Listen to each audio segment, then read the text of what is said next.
Chapter 269. My Hamel 3. Norgiella disappeared and Eugene floated down to the ground while snorting. "I know you're nervous," said Mare.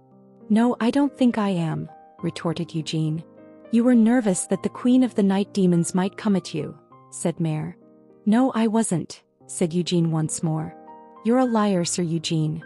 I think you're mistaking something here. Everything went according to my calculations. I knew from the very beginning that Norgiella would never try to kill me here," said Eugene. Right. You're so amazing, Sir Eugene," Mare giggled. After ruffling her hair, Eugene finally came down to the ground. What remained after the dust settled was a wasteland devoid of any trace of civilization. "This is," Rhaenyra muttered in disbelief as she took in her surroundings, finally coming to her senses. She found herself still clinging to Eugene's arm, recoiling in shock at the desolate wasteland before her. Alternating between staring at the barren landscape and looking up at Eugene's face, she parted her lips in doubt. Is this a prank? What is she saying? A very, very well-made prank, a hidden camera. This could be a blockbuster. And maybe I'm only in a dream made by Duke Giabella. A crazy hidden camera prank set in this lady's dream. Is it being transmitted across Helmuth? Stuttered Rhaenyra. Eugene found it absurd, but Rhaenyra felt she was being very reasonable. Wasn't that right? Duke Norgiella, the master of the demon eye of fantasy and the creator of all dreams imaginable, the queen of the night demons, had appeared before her eyes as well. The things Rhaenyra had experienced this previous day were beyond anything she could have ever imagined, completely removed from what she thought was possible. Firstly, the doors to her secluded palace had been opened without any warning, and she had been given freedom. Then she suffered humiliation from an unknown intruder. A sudden war descended on the city, and the barrier surrounding the castle had been shattered. After a fierce battle, the dragon demon castle crashed down to Carabloom, causing unimaginable destruction. That wasn't all either. Who was this unknown intruder? Hamel Dinah's stupid Hamel, who had died 300 years ago. No, was he Eugene Lionheart instead? I see. All of this is just a prank to surprise this lady. There are no other possible explanations. Otherwise it would not make any sense. How on earth could any of this have happened? Stuttered Rhaenyra, successfully convincing herself that this was all but a dream. Soon this lady will wake up from her dreams. Farewell, dream intruder. I can say this only now, but even though this was but a dream, you were incredibly rude. Her previously calm words suddenly turned into a scream. But Eugene had no intention of entertaining her nonsensical behavior. So he flicked the red jewel on her forehead with the intention of waking her up from her delusion. Although he had held himself back, Rhaenyra ended up rolling around on the ground once more with both her hands wrapped around the jewel. "Listen to me carefully," said Eugene. "Why yes," Rhaenyra answered hurriedly. "What I did today, who I am, and the other things, you will tell no one," Eugene calmly explained while bringing his cocked finger closer to the red jewel. Rhaenyra nodded quickly while hiccuping. "And don't even think about running away from me. Dabu. Do you plan on taking this lady? See, couldn't you tell me that at least?" Rhaenyra whimpered with fear. Eugene answered while helping her up. "I'm going to find your father." "What?" "I'm going to tell you in advance just in case you misunderstand. I will use you to find your father," explained Eugene. "This lady's father. Why, you want to find the black dragon? What are you planning to do after finding the black dragon?" asked Rhaenyra in a trembling voice. Mare gently tugged on Eugene's shirt. Although she wasn't very fond of Rhaenyra, the two of them had developed a relationship, albeit shallow. It had been natural since the two of them had spent some time together. She was hoping that Eugene would show a little consideration for the stupidly innocent hatchling, hence her tug. "I'm going to kill your father." Eugene was aware of what Mare was thinking, but he didn't believe that lying out of pity was necessary. He knew that a lie was a lie, whether it was for the greater good or not, and that such lies would only breed more resentment and hatred. Therefore he chose to be truthful with Rhaenyra. Mare's jaw dropped in surprise while Rhaenyra's eyes widened at the revelation. "I honestly do not know if I will take you hostage or not in that situation. I prefer not to take someone hostage, so I probably won't end up doing that," continued Eugene. "I thought you were the hero, the one chosen by the Holy Sword." How could the hero do something so cowardly as taking a hostage? asked Rhaenyra. That's why I said I probably wouldn't take you hostage, answered Eugene with a detached expression while dragging Rhaenyra by her hand. Think of it as a shared interest. You want to meet your dad and I want to meet your dad. Of course I want to meet him so I can kill him, but he's not going to just roll over for me, is he? Oh, of course not. This lady's father, the Black Dragon, is a Duke of Helmuth. He is equivalent to Duke Giabella. Rhaenyra hurriedly answered. She quickly racked her brain. Earlier, she had found herself struggling to even breathe properly in the presence of Duke Giabella. She knew that the intruder, Eugene Lionheart, the reincarnation of the stupid Hamel, was incredibly strong, but she didn't think he was stronger than any Duke of Helmuth. You'd better give up on that vain dream. Why, you will never be able to beat the Black Dragon. So let this lady go and... Yeah, that's none of your business, so shut up and listen to me. No matter what you say, I'm going to take you to find your dad. I want to kill him and he will want to kill me. Who will win? We won't know until then, so stop trying stupid things and quietly follow me, said Eugene. Does this lady have no say in the matter? Asked Rhaenyra. Why are you asking me something so obvious? Are you trying to piss me off? Do you want me to give you a good beating? Responded Eugene. This lady has been calm since earlier. Rhaenyra hurriedly raised both hands to cover her mouth when she saw Eugene's glare. It became a lot easier for Eugene to think once she shut her trap. What should I do? He had done it again. Of course, things had turned out better than he had expected. Jagan was dead and the Dragon Demon Castle had crashed, killing a huge number of demon folks as a result. Moreover, he had secured Rhaenyra, who would lead him to Rhyzakia, and Giabella would take responsibility for the whole thing. But Anise and Christina will be angry. And it made Eugene nervous.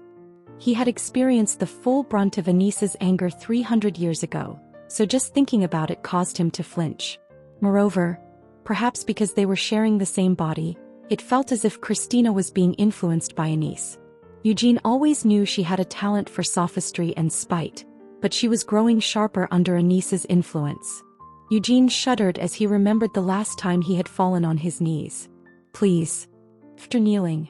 Do not make me worry too much. Her eyes had been moist and her voice shaky. Eugene remembered how her hands had trembled, how she had embraced his arm, and how something gently pressed against. Ah. Eugene shook off the useless memory that was struggling to resurface. It was unfortunate that his memory was flawless and could store the exact sensations he had felt. Eugene shut his eyes closed and slapped himself on the cheek. But weirdly enough, he felt additional, more powerful blows mixed in with the self-inflicted slaps. Wondering what it was, he squinted open his eyes to find Mare peeking out from the cloak, slapping Eugene on the cheeks as well. What are you doing? Asked Eugene. I was beating up the pervert, responded Mare. How could he dare to think such thoughts? This was all because the Black-Hearted Saints duo had inflicted critical blows that were impossible for Lady Sienna to imitate at the current moment. Mare knew it was imperative for her to set things straight at moments like these. Don't have weird thoughts, Sir Eugene. Once Lady Sienna is resurrected, her skin will be just as soft as Lady Christina's, said Mare. What are you saying? Eugene shoved her head back into the cloak. As he fussed, Rhaenyra followed behind him, her mouth still covered with both hands. Christina and Anise were still at the hotel in Malera. Breaking news. The Dragon Demon Castle, the airborne territory of His Excellency Duke Rhyzakia, is falling. They saw the Dragon Demon Castle falling from the terrace. It's a war declared unilaterally by Count Carrot of the Royal Fief. It had been expected that they would start negotiations after a light prelude, but... what an unexpected surprise. I never thought there remained any tough demon folks like Count Carrot in this day and age. And they didn't stop at occupation. They crashed the Dragon Demon Castle, which reigned as the symbol of the Black Dragon for 300 years. And believe it or not, that wasn't the end of it. There was no evacuation advisory at all for Carabloom. Do you know what this means? It means that the leaders of the Dragon Demon Castle were wiped out before they could issue any orders. There have been numerous territorial disputes and ranking battles even after Helmuth became an empire, but this is the first time someone has completely wiped out their opponent's territory and the residents as well. Count Carrot. I thought he was just another noble from the backwater, but he truly was a tiger hiding his fangs. Had he survived, he definitely could have advanced to the capital and brought along fresh wind. It is truly unfortunate that he did not survive.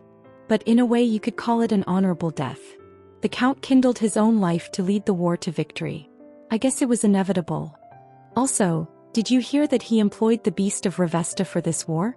But Jagan and his subordinates died during the battle as well.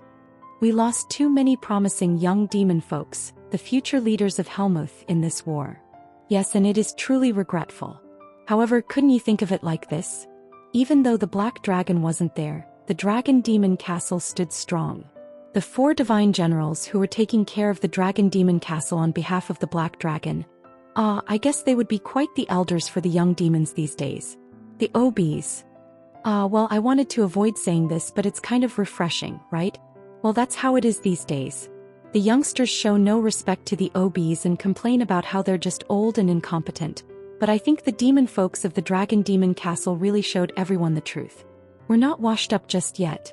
Something like that. I understand what you're saying. But I think it's inevitable. Can't be helped, can it? Times have really changed.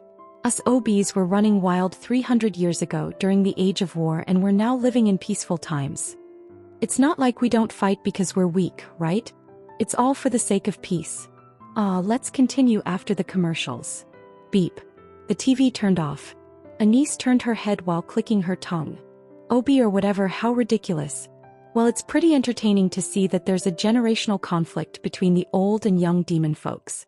It would be even better if the younger generation of demon folks started a coup d'etat or something. Right.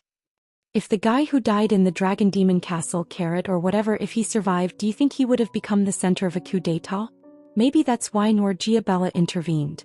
After all, she's a demon from the past as well. Maybe. How can you laugh? Christina was scary when she was angry, but Anise was even scarier. At least Christina didn't resort to physical violence when she was angry. Anise would beat one half to death before healing them back to normal. There is no way that Norgiabella interfered to prevent the generational conflict from worsening. Knowing you, you couldn't have escaped without causing a scene. The Dragon Demon Castle. That was me. To be honest, I commend you for doing that. Hamel, thanks to your ignorant and bold decision, tens of thousands of demon folks were exterminated. Anise nodded while clapping. You were lucky as well. Even though you caused such a scene, you weren't spotted by anyone. At least I didn't see your name on the news, said Anise. If you don't tell me the truth, I'll smash that head of yours, Anise said threateningly while grabbing her flail. Eugene immediately knelt on the ground and told her the whole story.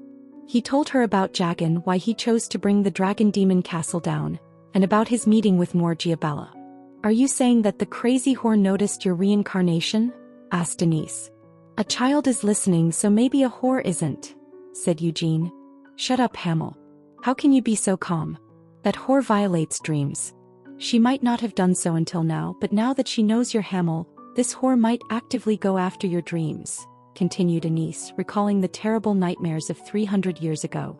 The onslaught of dreams had sometimes presented them with terrible nightmares, sometimes nasty dreams. Norgiabella was very good at making such dreams, probably because she was the queen of whores. What do I have to worry about when you're here? Said Eugene with a nonchalant expression. Anise unknowingly took a step back when she saw the trust in Eugene's eyes. She had found herself easing up when she saw the same eyes in the past as well. Even so, Norgiabella, the queen of whores, is a powerful enemy. Did you forget, Hamel? We failed to kill Norgiabella 300 years ago, even though there were 5 of us, said Anise. It's because that damn thing didn't give us a fight where we could kill her. It's not like we could afford to spare the time either, responded Eugene. It's because we put too much priority on killing the demon kings. Anise gave a short sigh before caressing the handle of her flail. Eugene felt slightly nervous, stealing a glance and noticing that she was still holding onto her weapon. The finale in Giabella City, was it? It wasn't a promise or anything, just something she had said with a smile. Romance, is it? Norgiabella was a demon who was many centuries old, the master of the demon eye of fantasy, and a powerful existence close to the demon kings. No, rather, it wouldn't be an exaggeration to say that she had surpassed the lower-ranking demon kings in terms of power. She was an incredibly powerful foe to be reckoned with and had been the one to say such words. She had plenty of chances to kill me. This time as well, said Eugene. But she chose not to. Eugene was convinced that the queen of the night demons, Noor Giabella, would not kill him unless he challenged her in Giabella City. Fine. I'll accept it. Anise nodded while clicking her tongue. Eugene finally sighed with relief. But Hamel, who exactly is that child? Unfortunately, the conversation wasn't over. Anise pointed to Rhaenyra, who was standing quietly behind Eugene. As soon as Rhaenyra saw the finger, she cried out while shaking back her oversized sleeves. This lady is Rhaenyra, the Dragon Duchess. Flesh and blood of the Black Dragon. Boom. Anise's flail shot forward and demolished the wall right next to Rhaenyra's head. Clack. The chain drooped down and hung over Rhaenyra's shoulders. The hatchling immediately fell to the ground with weak legs. She couldn't see the eyes of Anise due to the way they curled up into a smile. However, Rhaenyra could feel a terrible murderous intent behind Anise's smile. Why is Rhyzakia's daughter alive and why is she here? Asked Anise. It's because I need that kid to save Sienna, answered Eugene. Not because you felt bad for her? Said Anise. No, it's not. Well, look, Anise. It's true that she's Rhyzakia's daughter, but she's not a demonic dragon. Just a dragon, explained Eugene. Oh. The killing intent vanished like a lie. Anise retrieved her flail with a pure smile. My mistake. I must not have noticed because I was too agitated. I hope you understand. It's my first time seeing a hatchling. Hiccup. Now you don't have to be afraid. I've been called the saint for 300 years. I'm used to taking care of young, scared sheep. Come into my arms. Anise put down her flail, opened her arms wide, then approached Rhaenyra. Instantly, the void that followed the malice was replaced with benevolence and warmth. What Anise showed was very much like the motherhood that Rhaenyra had longed for since childhood. Ewa. Rhaenyra felt the pent-up emotions from her recent suffering emerge. She whimpered as she placed herself into Anise's embrace. A hostage. Anise smiled while gently caressing Rhaenyra's back. Chapter 270. Side Story, Interlude, 1. They gnawed on the meat. It was perhaps a bit undercooked. Each chew resulted in a trickle of deep crimson blood running down their chins, and the meat was so tough that it made their jaws ache just to eat it. The meat wasn't that of ordinary animals. It was demon meat. Although it wasn't something anyone in their right mind would enjoy, it wasn't entirely unpalatable. Over the years, such meals had become commonplace. By purging the dark power, which was lethal to regular humans, from the meat, the demon meat became edible, though still unappetizing. They had learned various methods to improve the taste of demon meat, but this time they had opted not to use any special recipes. With limited time and resources, they couldn't indulge in elaborate cooking processes. Be that as it may, this didn't mean they had to settle for bland meat, so they had added some simple spices like salt, pepper, and others to enhance the flavor of their meal. Most of their spices had been taken from the demons. It wasn't as if the land here was completely devoid of things for human consumption. In fact, demons had a culture of their own when it came to gourmet dining. Although the ingredients they utilized were vastly different, there were some ingredients and spices that were fit for human taste in the mix. Plenty for humans to use. Is it good? No. It's quite disgusting, not really suitable to drink. In spite of that, you're continuing to drink it. It's been a long time since we've come across human alcohol, rather than the ones for demons. Well, you couldn't really call this alcohol. It's basically garbage and it has no depth. Just strong water. Even so, we were given it as a gift, so shouldn't I have a proper taste of it? The person grumbled while refilling their glass. Despite their unfavorable circumstances, there were 5 extravagantly ornate drinking glasses on the ground. These were mementos from a previous adventure, repurposed for special occasions. The glasses were filled to the brim with a thick murky liquid. Well then, let's make a toast, said Anise Slywood. As an avid drinker, she took the lead and raised her glass high into the air. Despite being only a glass, it felt weighty, probably due to the dense liquid filling it. They had acquired the alcohol from a trio of knights they had stumbled upon a few days prior. It was clear that they had been part of a larger group, but they had encountered the Black Fog.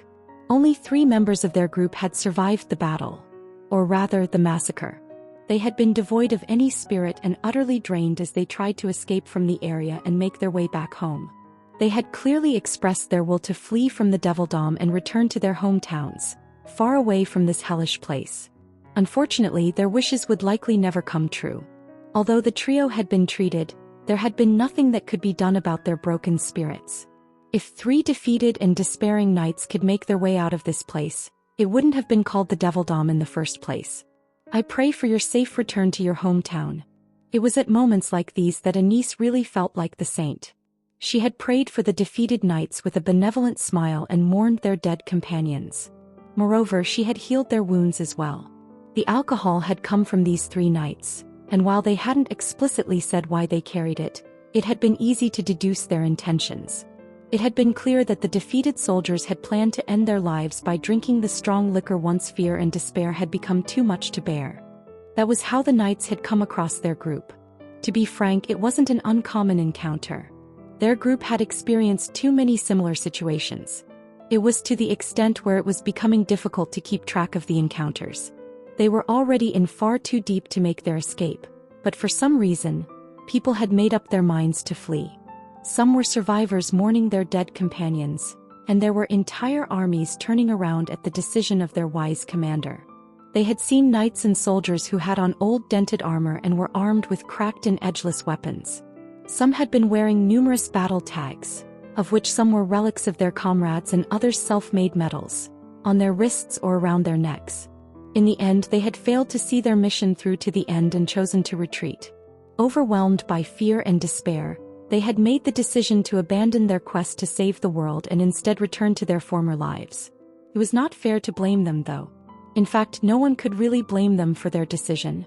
However, many of the defeated warriors they came across felt ashamed of themselves and feared being blamed. Yet they also held on to hope when they encountered the group. When faced with such people, the group had to manage their facial expressions and ensure their postures were straight. They had to show a resolute and relaxed appearance, one that screamed, "We're fine and we have no fear or despair." They had to present a front of absolute confidence. The group of 5 had become the symbol of hope for everyone they encountered. The earnest gazes of those they met and the respect they received made them feel like they were carrying the weight of the world on their shoulders. The repeated requests they heard were always the same: "Please defeat the demon kings," and "Please save the world." It's heavy. As the group journeyed closer to the heart of the Devildom, the burden they bore became increasingly oppressive. Every encounter they had with those who were fleeing or had been vanquished added weight to their already heavy load. Sienna Meridian parted her frowning lips and brought the glass to her mouth. The strong alcohol slid down her throat with surprising ease but left a sticky residue in its wake. The meat she had been chewing for what felt like an eternity seemed to have lost all flavor despite the spices that adorned it. The same was true for the liquor. It was strong, but it tasted like nothing. Sienna knew why. She was probably messed up in the head. Sienna put down her glass while chewing on her lips. "Tastes like shit, doesn't it?" Sienna heard a voice and clenched her fists before turning her gaze to the source. It was Hamel Dynas, the bandaged man, waving his glass while lying on the ground. "The taste has no consideration for patience.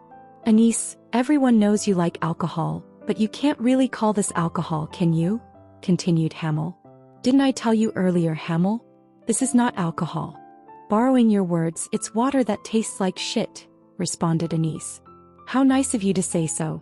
For a moment there, I thought you had lost your mind and were offering this as alcohol," said Hamel jokingly. He met Sienna's eyes and gave her a playful wink with the eye that was visible through his bandage. Sienna laughed without realizing it and thought, "What an idiot." She knew how attentive Hamel was. It appeared he had noticed the frown on her face, even though it had been there only for a moment. "I offered it to you so that we could taste it together, but it looks like you don't need any consideration, Hamel," said Anise. "On the contrary, I would say that you are the one who lacks consideration." "It's not just this alcohol but this porridge as well," retorted Hamel. "Didn't you lick the plate clean?" said Anise. "Well, you gave it to me so I should eat it, right?" "I already knew how disastrous your cooking skills are anyway," said Hamel. "Judging by how glib your tongue seems to be, you must be better now, right?" asked Anise. "That's right." Hamel propped himself up, laughing as he unwrapped the bandage from his face. "I was going to pretend and rest, but I couldn't because of how shitty the alcohol and porridge tasted. As you said, I'm all better, so let's stop with the needless consideration." The bandage fell to the ground, revealing Hamel's face. Only about half of his tattered left ear remained, and there were numerous scars on his face, including one particularly deep mark. Sienna's gaze landed on the diagonal scar that stretched from the tip of Hamel's right jaw to his left eye, continuing up to his forehead. The scar looked fresh, and she knew it had been inflicted only a few days ago. As soon as her eyes caught sight of the wound, Sienna felt her heart begin to race tensely, and she helplessly let out a stifled moan as she pressed down on her chest. "Don't worry about it," said Hamel, looking at Sienna. He had only narrowly avoided losing his eye to the attack that had caused the diagonal scar, which now adorned his face, but as he had reacted quickly, he managed to avoid a more serious injury. Looking back on it, he realized that they had been fortunate that the injury had not been worse. Gavid Lindman, the captain of the Black Fog, had been incredibly strong, befitting his title as the Blade of Incarceration. "It wasn't your fault, and this isn't the first time I've been injured, right? Sienna, you and I were just unlucky. Who could have imagined that we would run into the Blade of Incarceration during reconnaissance?" Hamel said reassuringly. "I should have taken you and run away in time," Sienna responded in a quivering voice while continuing to press down on her chest. Her voice was teary and shaking as much as her pounding heart. "We fought because we couldn't run away. Let's not talk about useless details. Both of us survived with our lives, right?" said Hamel. Sienna was uninjured. Hamel had taken the vanguard as always. She was never assigned to take the lead in their group of warriors. That role always fell to Hamel, Molen, or Vermouth. They would fight bravely at the forefront while Sienna unleashed her powerful spells from behind. It had been the same when they encountered the Blade of Incarceration, but unfortunately, it had been just Sienna and Hamel. The two of them without Vermouth, Molen, or Anista. As always, Sienna had assumed that nothing would happen. It had been routine reconnaissance with just the two of them, a time reserved only for Sienna and Hamel. Sienna liked scouting with just Hamel. Even though they only shared lame conversations, she liked walking alone with him. She especially liked it when she could have his undivided attention. "I told you not to worry about it," said Hamel with a frown. He didn't like the way Sienna's shoulders were drooped and how she chewed on her lips. Their encounter with the Blade of Incarceration had really been an inevitable accident. Had they been careless? No, not at all. As usual, Sienna had been on her guard, especially considering where they were. The same had been true of Hamel. He had not considered it a leisurely walk simply because it was a routine mission. They had both understood the dangers of their routine mission and never let their guard down even for a moment. Nevertheless, they had still been caught off guard by their encounter with Gavid. The demon eye of divine glory, which they had heard about only in rumors, had allowed Gavid to sneak up on them. Despite Hamel's acute senses and Sienna's powerful magic, their precautions had completely failed to prepare them for Gavid's approach. "On the contrary, we got off with just this much because it was you and me, Sienna. If it were Molen, he would have definitely lost his head while fighting like an idiot," continued Eugene. "Was the Blade of Incarceration so sharp?" asked Molen. "Of course, you idiot. That bastard's called a blade for a reason. If he weren't sharp, he would have been called something else to begin with. But I'm glad to have experienced it. I roughly know the gap between us. I don't think I'll ever be able to win by myself," responded Hamel. Hamel gave Sienna's shoulder a comforting pat. She wanted to respond, but her throat felt scratchy and dry from the alcohol. Her heart was still racing tensely and her eyes were sore, making her vision blurry. Despite this, she could see Hamel clearly. "Vermouth, if we fight together, it's winnable. While I take the front." "Well, what's the point of saying this now? You'll know what to do better than anyone else," said Hamel. It was a familiar process. Throughout their journey so far, Hamel had always fought together with Vermouth. This was the case when they killed the Demon King of Carnage, the Demon King of Cruelty, and the Children of Fury. This was the same when they slayed Kamash, the chief of the giants and the biggest and strongest of the heavenly kings. "And I'm fine too. I can do fine on my own," Hamel said with a shrug. However, Sienna could see that the tips of Hamel's fingers were shaking, and on closer examination she noticed it wasn't just his fingertips. It was almost unnoticeable, but his whole body was shaking. Even though he was rambling on with his usual overconfident expression, she could see a glint of cold sweat on his forehead. The bandages wrapped around his body came loose, revealing a scarred body. There was a large scar on his right shoulder from when the Annihilation Hammer had grazed him, as well as a dozen others. He had too many wounds that had resisted even Anis's divine magic and scarred over. Sienna knew about every one of them, so she knew that he had gotten about a dozen of them while he had been protecting her. She understood that casting powerful magic spells required more time and concentration, leaving her vulnerable to attacks. Nevertheless, Hamel had always been there, shielding her with his own body and taking the brunt of the blows that were meant for her. Because I'm weak. That wasn't true. Sienna was strong. In fact, she was the strongest wizard in the present, and even among all the wizards of the past, there was no one else as great and powerful as her. Sienna's magic was comparable to that of the dragons, and she was powerful enough to aim for the heads of the demon kings. That's how powerful she was now. She had reached her current level after wandering the Devildom for 16 years and killing numerous demons, including 3 demon kings. Nonetheless, she had indeed been weak 16 years ago. Being weak meant she made many fatal mistakes during battles back then. Her mistakes had always brought Sienna closer to death, but Hamel had always been there to intervene, preventing death from drawing any closer. The scars on his body would never disappear, and they were the marks of his battles, things that Sienna would never become accustomed to. However, today in particular, the scars distressed her even more. "So when are we leaving?" asked Hamel. He paid no attention to the tremors. His heart hurt and he couldn't put strength into his muscles, despite having gotten plenty of rest. He knew why though. His body was begging him to stop after being overworked for 16 years. "I'm fine. I'm good to fight," said Hamel in annoyance when no one gave a response. He had been expecting Anis and Sienna to stay silent since they had warned him countless times. However, it really bothered him that the idiot Molen was staring at him without saying a word as well. "Hamel." It was Vermouth who broke the silence. Even though they had raised their glasses, Vermouth had yet to empty his liquor. He had been quiet the entire time while staring intently at his glass, not touching his drink. Vermouth raised his gaze. His gray hair was reminiscent of a mane, befitting his last name of Lionheart. Below his fringe, his golden eyes glistened with a dull light. "You stay behind," said Vermouth. Hamel's expression stiffened and Sienna looked at Vermouth with surprise. Anis gave a short sigh and nodded. "That's the right thing." Anis knew Hamel's condition better than anyone else since she was in charge of treating the injured. It was true that Molen had just as many scars as Hamel, but their bodies were fundamentally different. Molen possessed an unbelievably strong body, enough for it to be called the miracle of the gods. Even repeated reckless battles dealt no permanent damage to his body. As for Vermouth, he rarely got injured in battle, and his body was able to withstand long periods of fighting without needing rest. Hamel was not blessed with a body as strong as his companions Molen and Vermouth. Despite his sturdiness, he was nowhere near their level. Nevertheless, what he lacked in physical strength he made up for with his skill in battle. It was his fighting ability that had allowed him to survive this long and become one of the group's most valuable members, second only to Vermouth.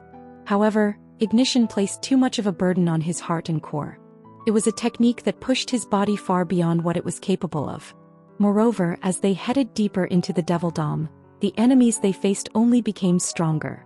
Even though Hamel's skills improved as well, it hadn't been enough. The number of times he had to resort to ignition increased as they ventured deeper into the Devildom. They had been wandering the territory of the demons for 16 years. Yet after entering the territory of the Demon King of Incarceration 3 years ago, Hamel had resorted to using ignition more times than he had in the previous 13 years combined. As a result, Hamel's body was almost completely broken. It wouldn't be strange if he died at any moment due to his heart stopping or his veins bursting. In the worst-case scenario, his core would explode completely, causing his body to explode along with the mana circulating his body. "I agree with Sir Vermouth," stated Anis. She knew she couldn't push too strongly knowing Hamel. She knew that Hamel would take this recommendation as a humiliation. In the first place, Anis knew that Hamel had a tendency to neglect his own well-being. He would not have pushed himself to the point of breaking if he had taken better care of himself from the beginning. "Don't fuck with me," said Hamel. As expected, Hamel was outraged. He jumped from his seat while clutching the sword next to him. Surprised, Sienna tried to grab him, but Molen reached out with his large hand and grabbed her by the shoulder to stop her. "What did you say, you idiot?" shouted Sienna. "Hamel's anger is reasonable," Molen uttered in a low voice. He knew well that Hamel's body was on the brink, but he could not agree completely with Vermouth's words. Hamel was a warrior. If he desired to fight, he should be allowed to fight. If Hamel were to die in battle, Molen knew that he would regret his choice not to send Hamel back with tears, but he also felt that Hamel's wishes had to be respected. Sienna didn't know anything about that, and she didn't care either. Hamel's condition was abnormal. She wasn't thinking about the state of his body but his mind. She didn't understand why he insisted on being so stubborn when he was broken. Had they not talked while laughing? Had they not shared what they would do after saving the world and returning? Nothing had been set in stone. After all, no one had truly believed that they could save the world back then. However, it was different now. They had already killed 3 demon kings and there were only 2 remaining. What had once seemed so vague and distant was starting to become visible over the horizon. They had to be happy. They had to spend the rest of their lives happier than anyone else in the world. As heroes who saved the world, they deserved it more than anyone else. Sit down, Hamel. Sienna wasn't happy now. In fact, she was scared and desperate. Nothing she shoved down her throat had any taste, and she didn't get drunk no matter how many glasses she had. She was more afraid of her own nightmares than the ones drawn by the queen of the night demons. Sleep didn't come to her and she was afraid to sleep. Sienna resorted to developing a spell to cleanse and stabilize one's mind, and she even tried to shake off her fear with Anissa's divine magic. Nevertheless, it was only a vicious cycle.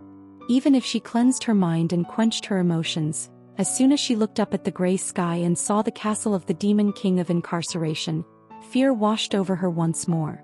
She didn't want to die. The others had fled after leaving all of their responsibilities behind. Some had left behind their lingering desires as wills before passing, and they had all placed their hope in her and her companions. Why had they sought the success of their failures from Sienna and her group?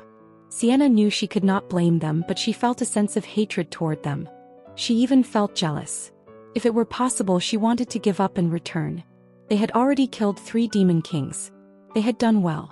Even if they were to return here to slay the remaining 2 demon kings one day, for now they could go back, just until Hamel's body was healed. You can't even fight properly, said Sienna. She knew better than anyone else that it was just a pipe dream. She could not act upon her selfish dreams. There were still 2 demon kings remaining, and as long as they remained alive, the world would continue its plunge into chaos. Demons and demonic beasts would kill humans, and the demonic disease would kill the elves. Sienna needed to get revenge for the dead elves. You'll only get in the way if you come along, she continued. Sienna didn't want to die, so she wouldn't. She wasn't happy, so she would one day find happiness. Why didn't food taste like anything?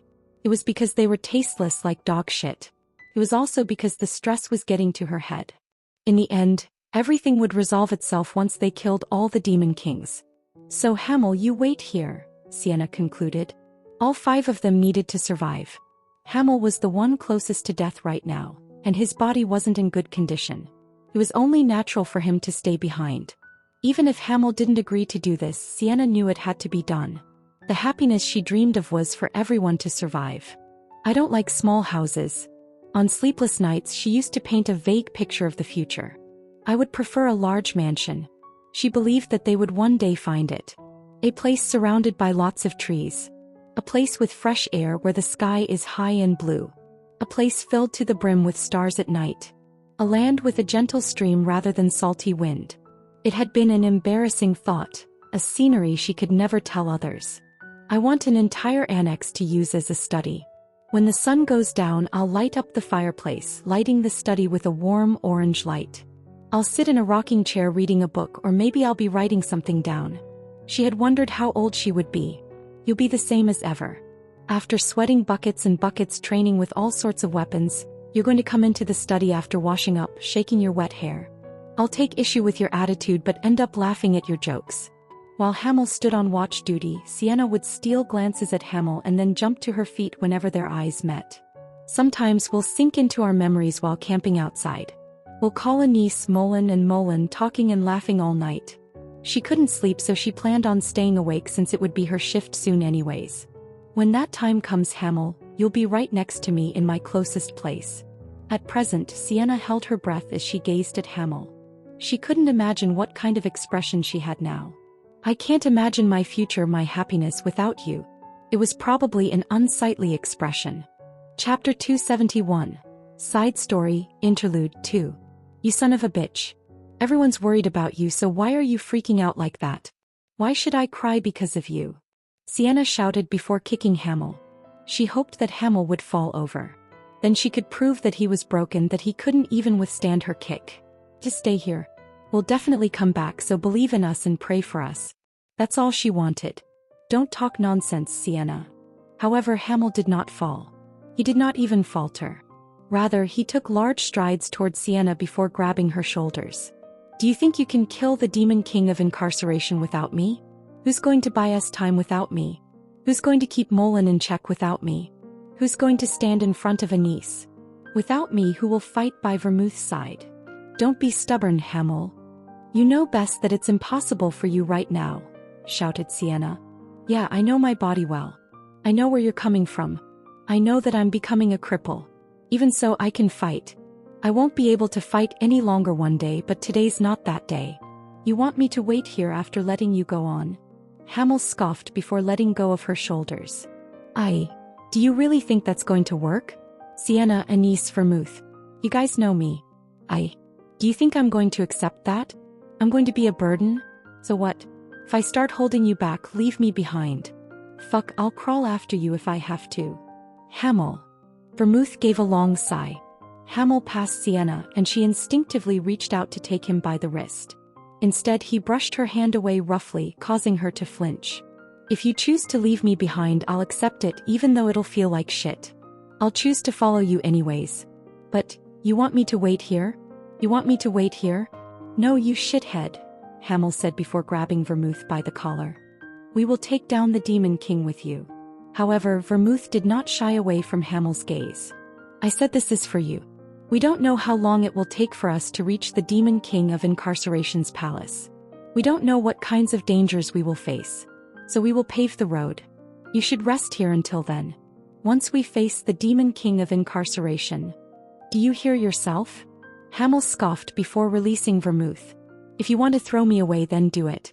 What? You'll come to get me when you fight the Demon King of Incarceration? Do you think I've been doing this shit for 16 years because I want that fucking honor? Hamel, that's not what I meant. Responded Vermouth.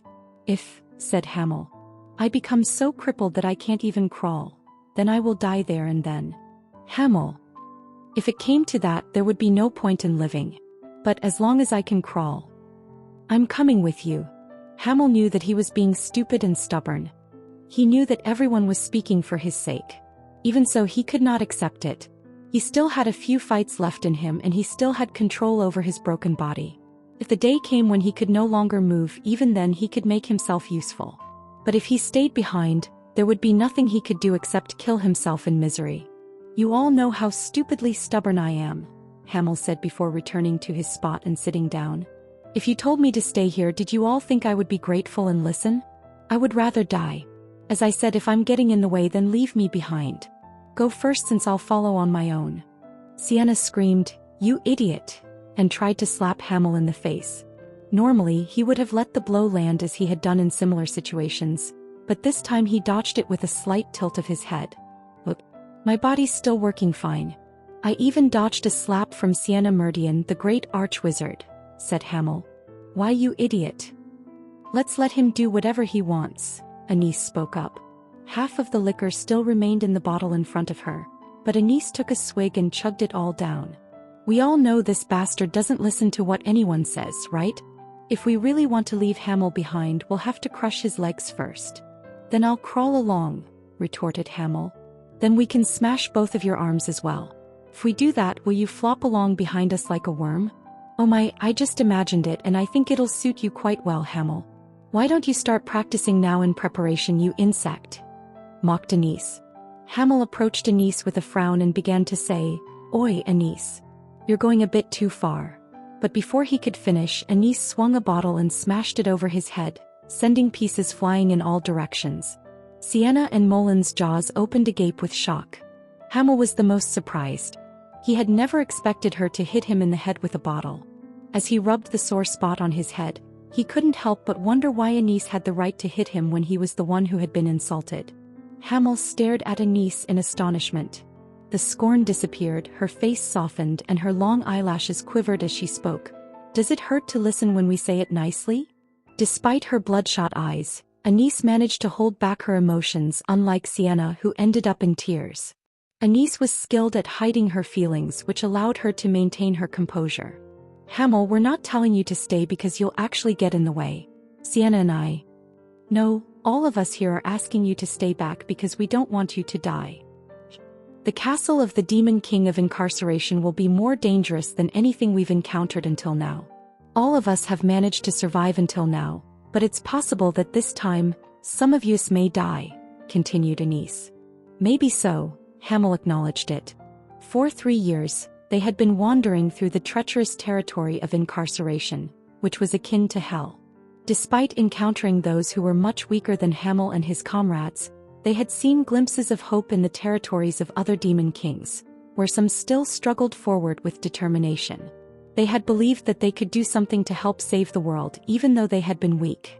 However, not even a hint of such hope remained in the territory of incarceration. There was only death, survival, and running. It was only the 5 of them who moved forward with the aim of defeating the Demon King of Incarceration. All the other Demon Kings had died while uttering ridicule and curses, mentioning the second Demon King. You will perish at the hands of the Demon King of Incarceration, and the Castle of Incarceration will be your tomb. Carnage, cruelty, and fury had all spoken the name of incarceration rather than destruction. If one of us were to die, then that would be me. Yes. So you're better off. I have to die on your behalf, said Hamel while shaking off the glass shards from his head. No matter what you say, I'm coming. I can still fight. That's all. You idiot. Sienna screamed even louder. She didn't bother wiping away her tears as she glared at Hamel. What could she say? He had a headache. She needed to make him understand, but that moron simply wouldn't listen. Would it come to the point where they needed to subdue him? If she did, could she ever face Hamel again? Vermouth let out a chuckle as he shook his head, muttering, "What a mess." This unexpected reaction surprised everyone present. Vermouth was known for being serious and rarely laughed, especially in a situation like this, which was far from humorous. Hamel, your words are contradictory and illogical. You're only relying on your emotions to be stubborn. Do you hate it? No. I think this is rather like you. Vermouth raised his half-filled glass. I understand where you're coming from. Let's go together. The castle of the Demon King of Incarceration will be terrible, far beyond anything we've seen until now. But we won't die. No one will die. Vermouth's words were truly incredible, filling the listeners with a sense of faith and relief as if his words were guaranteed to come true. Everyone called Vermouth the hero, and the same was true of Hamel. Even though he did not want to admit it, Hamel was left with no other choice. If there was any hope in this hell, it had to be Vermouth. No matter how strong the Demon King of Incarceration was, and regardless of how impossible it seemed to fight against the Demon King of Destruction, it seemed like it might work out if Vermouth was with them. That's why I have to go with them. Hamel chewed on his lips. Vermouth is right, said Molen. None of us will die. Just as we survived until now, all of us will survive. After the fight is over, everyone will drink together in front of the corpse of the Demon King of Incarceration. Vermouth emptied his liquor and laid down the glass with a rare frown. Hamel was right. This drink is horrid. Sir Vermouth, Anise began. Keeping morale high is important for challenging a difficult place like this. It won't be fun to talk about anything with a drink like this, said Vermouth before waving his finger in the air. Boom. A keg as large as a human fell to the floor. Anise sprang up from her seat with wide eyes and said in an accusing tone, Sir Vermouth, you said that we had run out of alcohol. It was a lie.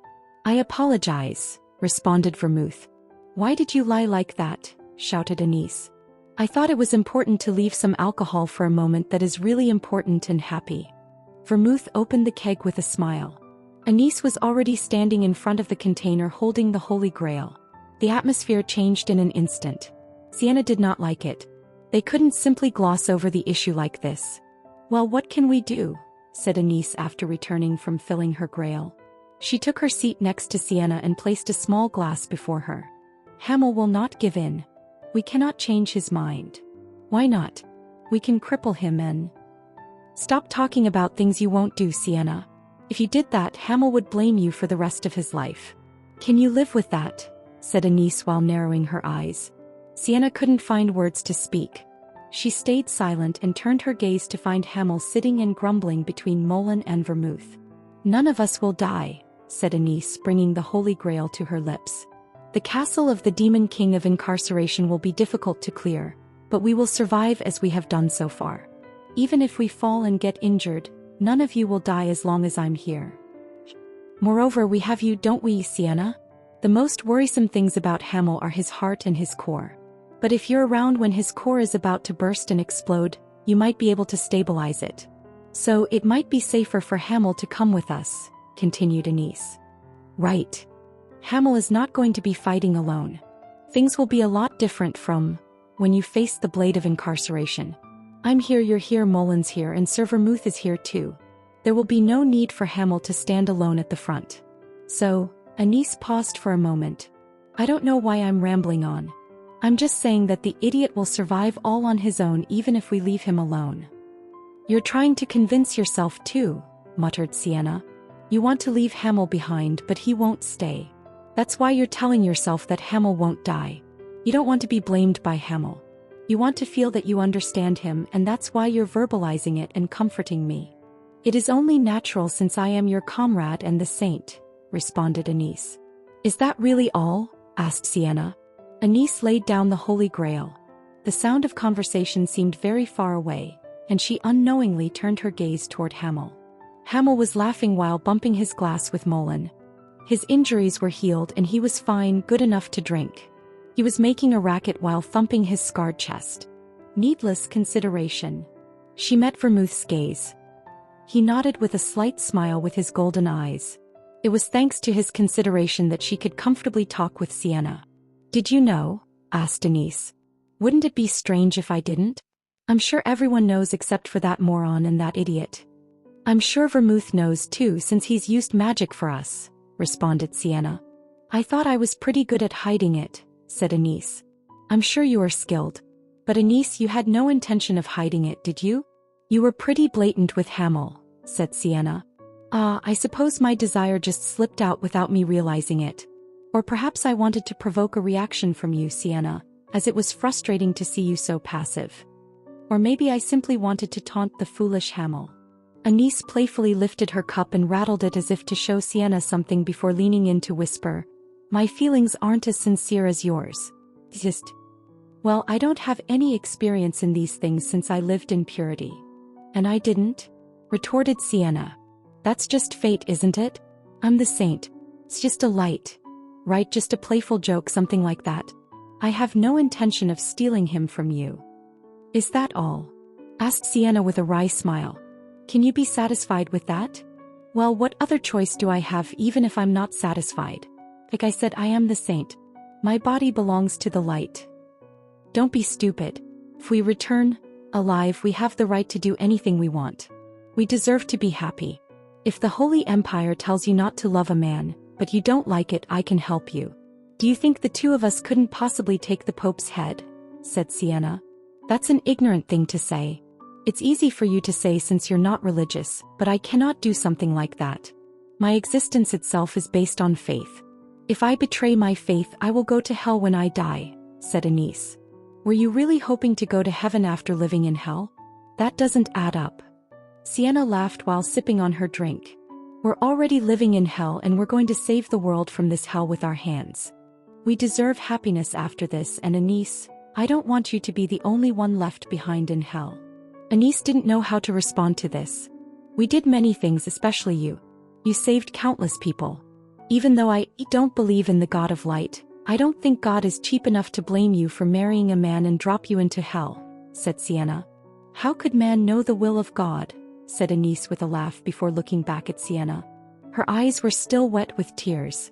Anise stretched out her finger and wiped her tears away. As you said, we're living in hell, so the least we can do is dream happy dreams. I'll think about it again when everything is over. It's all a mess, Sienna said with a sigh before shaking her head. I can't get my feelings straight. I was crying, angry, and going crazy just now, but now I feel rather at ease. It's because you have faith, answered Anise. Faith? You have faith that none of us will die. You have faith that Hamel will be okay. Anise clinked her grail against Sienna's glass. It's easier to believe than to not believe. Faith was it? Sienna emptied her glass before putting it down. The liquor was something Vermouth had saved for a special occasion. Maybe that's why she could clearly taste it. Maybe it's just because the alcohol tastes good. He was fine now. It was all right. So she laughed while placing down her glass. She saw Akasha next to it. It's fine. It was just as Anise said. Things were different from when they encountered the blade of incarceration. Vermouth was with them as well as Molan and Anise. No one dies. Sienna raised her head while caressing Akasha with her fingers. She happened to meet Hamel's eyes. He was drinking on the other side. The bastard raised his middle finger as soon as their gazes locked. Sienna scoffed, then mimicked his action. Hamel won't die. She wouldn't let him die.